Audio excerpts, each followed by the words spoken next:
Bom, irmãos, a paz seja convosco em nome de Jesus. Um ótimo dia para todos nós, se o Eterno assim permitir. Tudo é do Eterno, não pertencemos nem nós a nós mesmos. E nesse dia, estava refletindo sobre uma coisa que aconteceu aqui em Ribeirão Preto. Eu não sei vocês se perceberam o noticiário no jornal. Foi alguns dias, faz uma semana ou duas. Eu lembro que apareceu no jornal essa série de chuvas, que são chuvas que não param de acontecer, é muito temporal. Teve uma mais forte de todas. Eu sei que apareceu no noticiário que no meio dessa tempestade, que remete inclusive àquela cena dos apóstolos lá, que sem fé a pessoa começa a ficar tremendo no meio da tempestade. Aí veio a notícia no noticiário falando que nunca se caiu assim nos últimos tempos, nunca se viu cair tantas árvores em Ribeirão Preto. E um biólogo que estudava sobre essas coisas das árvores, são muitas árvores em Ribeirão Preto que caíram com essas tempestades. O biólogo ele afirmou que o porquê dessas árvores caírem tinha dois porquês. O primeiro era que elas não estavam sendo podadas direito, as árvores estavam com muitos ramos. O que são os ramos? Bom, cabe a vocês refletir. E as árvores, além de terem muitos ramos, elas tinham raízes curtas. Então, olha a mensagem que o nosso Senhor Deus ele está colocando na frente de todo o povo de Ribeirão Preto. E o pessoal não vê. Caíram-se muitas árvores caíram. Nós somos colocados como se fosse uma árvore na parábola do semeador de Jesus Cristo, que dá frutos. E caíram em Ribeirão Preto muitas árvores na época de tribulação, na época dessas tempestades. Caiu muita árvore, muita árvore. Olha isso que o Senhor Deus está nos enviando aqui. Em nome de Jesus, eu tenho certeza que essa mensagem foi. Deus ele enviou essa mensagem por meio dessa tempestade aqui que está tendo em Ribeirão, para nós aqui, para a gente acordar. E ele falou que as árvores caíram na reportagem porque elas tinham muitos galhos e raízes não profundas. As raízes das árvores estavam só na beira. Então, da mesma forma, quando a tribulação verdadeira vir, muitas pessoas vão cair, muitas. Como caíram-se muitas árvores em Ribeirão Preto? Por quê? Porque as pessoas elas têm muitos galhos.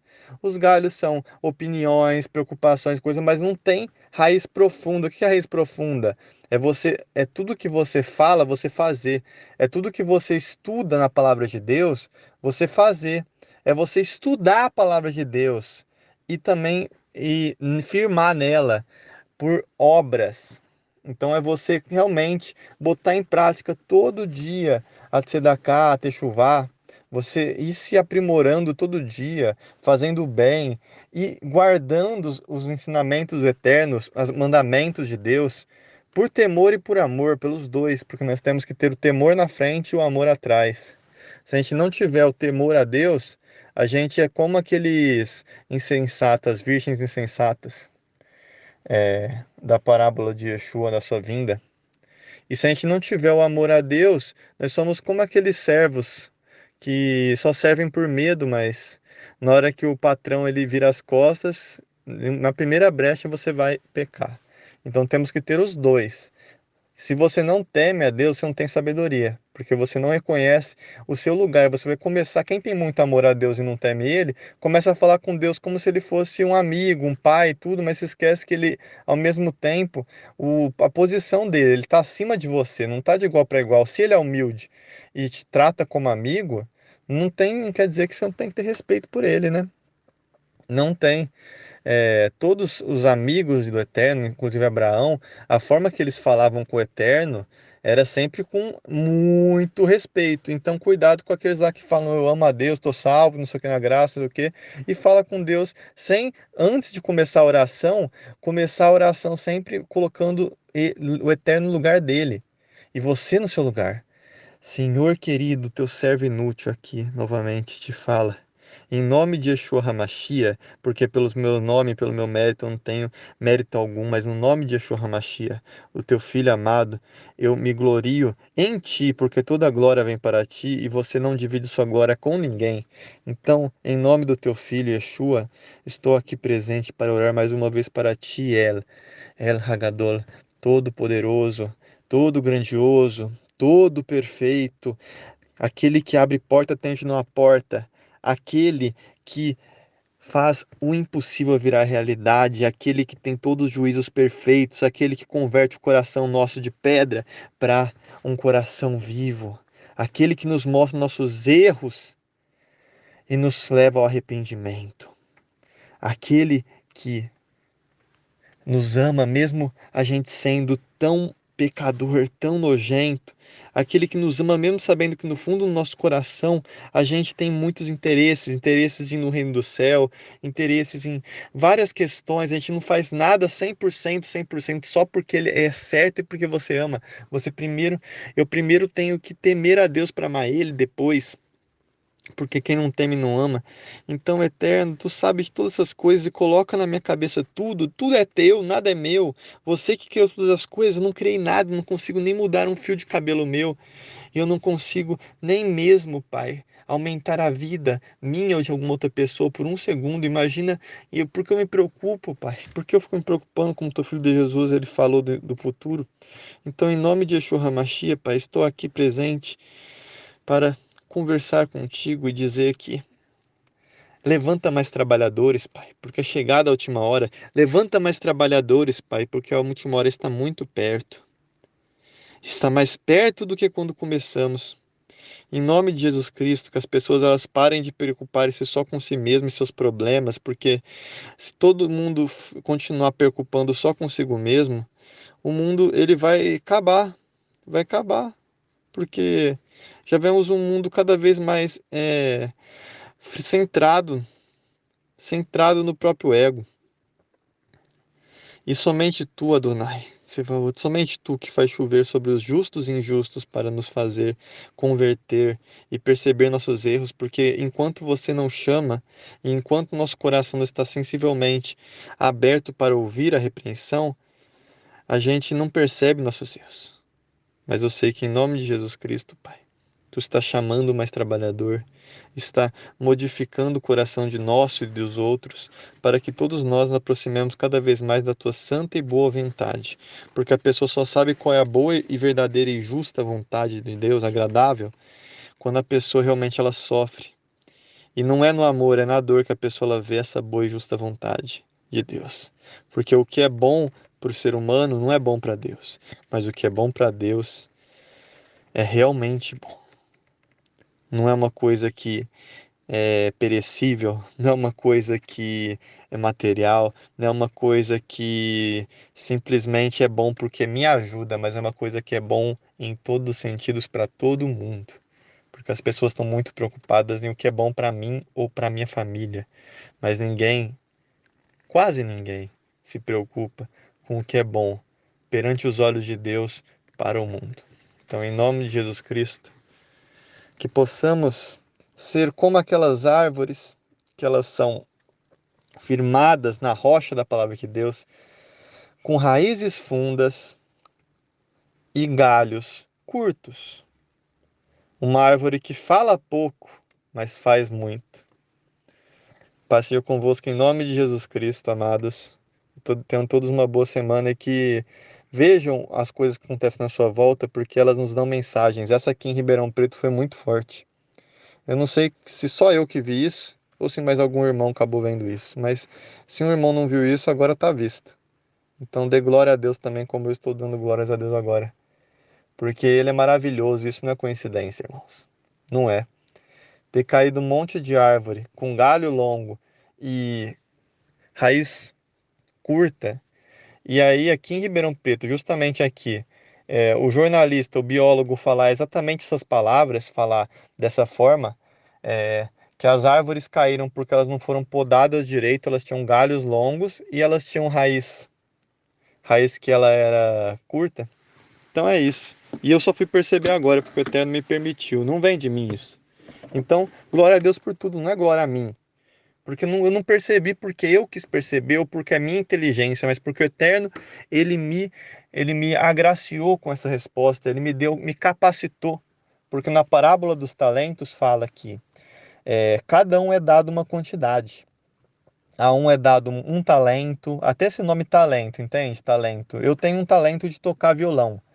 Então, a outra é dado outro talento, talento de falar, o talento de perdoar, o talento de amar, o talento de resolver conflitos pacificamente, o talento de ser amigo de várias pessoas, de cativar elas, o de falar bem, falar em público, o talento de ensinar e o talento de ser mestre em alguma coisa.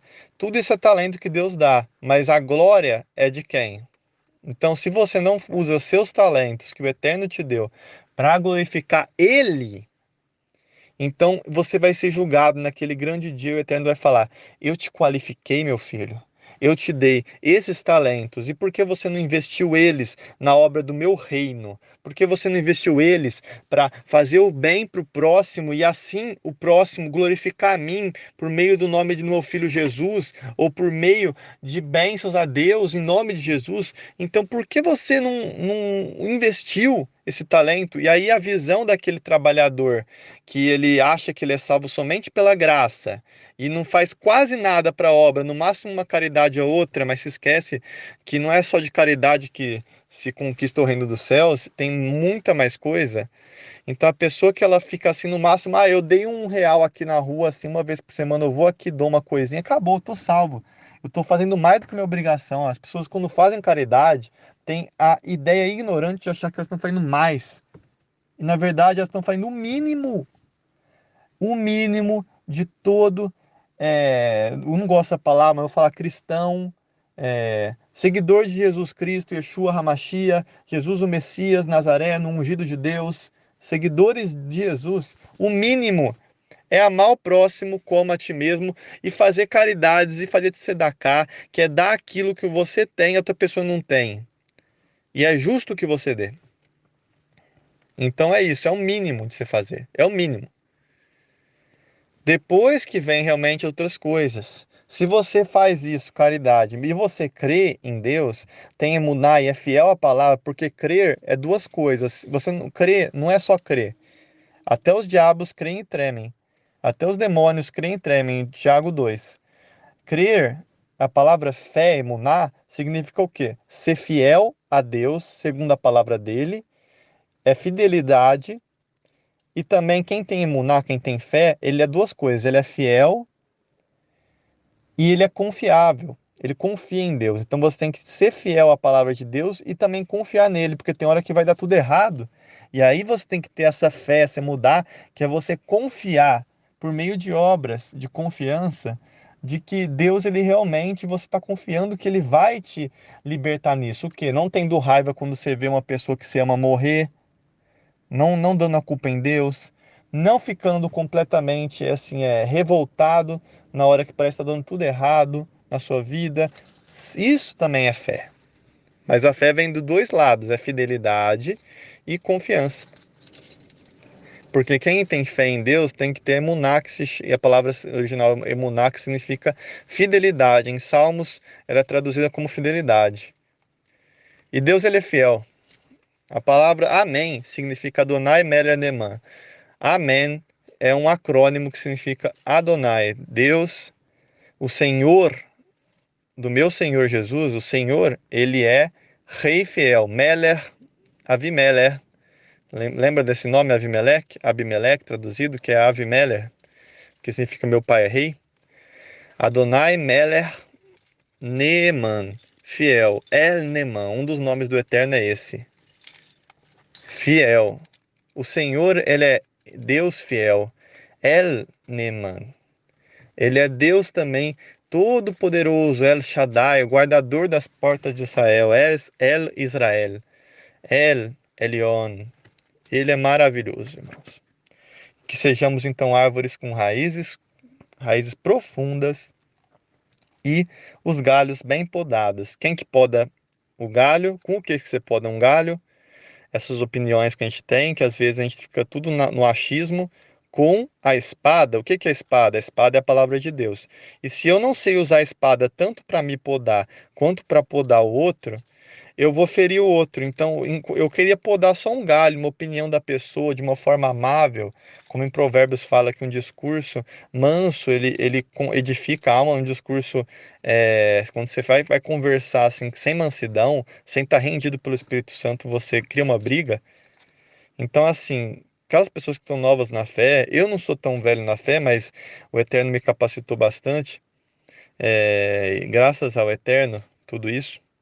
Então eu digo para vocês, porque não tem essa história de, ai, o meu é. Tem muitos pastores que ficam falando quando eles são repreendidos por alguma coisa, chega uma pessoa, um novo convertido, por exemplo, numa igreja, e aí o pastor, o novo convertido vê um erro no pastor e fala. O pastor é pessoa sábia, o pastor ele aceita o erro se ele vê que na segunda escritura ele está errado. O pastor arrogante fala: respeita meu ministério, respeita meu cargo eclesiástico, respeita meu tempo de convertido. Você tem 5 dias, você tem 5 anos de convertido, eu tenho 50 anos que eu estou na caminhada, então respeita. Então a pessoa já fica logo ofendida. Eu já ouvi isso várias vezes. Então aí eu digo: então Moisés, quando ele foi puxado a orelha dele por Jetro, que era um sacerdote de Midian, ele nem era convertido, ele era um sacerdote de Midian, e ele falou para Moisés, como é que vai seu shalom? Como vai sua paz, saúde, prosperidade, mensagem, segurança, alegria e felicidade que vem de Adonai? E aí ele falou assim, não vai muito bem, porque ele tem muitas pessoas vindo falar comigo, eu sou o juiz de todo mundo, tenho que ficar julgando todos esses casos, tudo. Aí ele Jetro falou, isso não é nada bom. Você tem que agora pegar representantes que vão representar grupos de 100, 10, 1000, 50. Então ele criou uma hierarquia para dividir os trabalhos entre os trabalhadores, que é assim mesmo. Ninguém é maior que ninguém, mas temos que dividir o trabalho, a obra. Então Jetro, ele deu uma coisa e Moisés acatou. Moisés agradeceu Jetro. Moisés ele foi lá e agradeceu Jetro. Por quê? Porque Moisés ele sabia muito bem que tudo que ele tem não é dele, não é para ele se sentir melhor que o outro, é do eterno. Então tudo que ele tem é do eterno. Então como é que ele vai se achar melhor que outra pessoa se não é dele o que ele tem? E como é que ele vai querer que o eterno, que é 1000 vezes maior que todos nós, ouve ele, se ele não consegue ouvir outra pessoa? Porque se o eterno fosse ser igual nós seres humanos, ele não ouviria ninguém, porque o eterno já sabe de tudo. E o Eterno é maior que todo mundo. Se ele já sabe de tudo e ele hierarquicamente é maior que todos, por que ele nos ouviria nas nossas orações se ele já sabe o que a gente vai pedir e se ele é muito maior que nós? Se ele falasse assim, cargo eclesiástico, ele é o próprio Deus. Então ele ia falar o quê?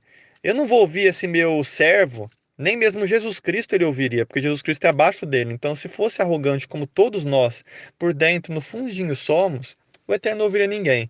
Mas o Eterno ele perdoa, por isso enviou seu Filho para morrer por nós. Então que nós também soubemos falar com as pessoas e ouvi-las, ouvir aqueles que nos ofenderam, não mudar nossa forma de tratamento com eles e ter raízes profundas e podadas pela palavra, a espada, que ela vai podando todas as nossas opiniões e achismos, né? Em nome de Jesus.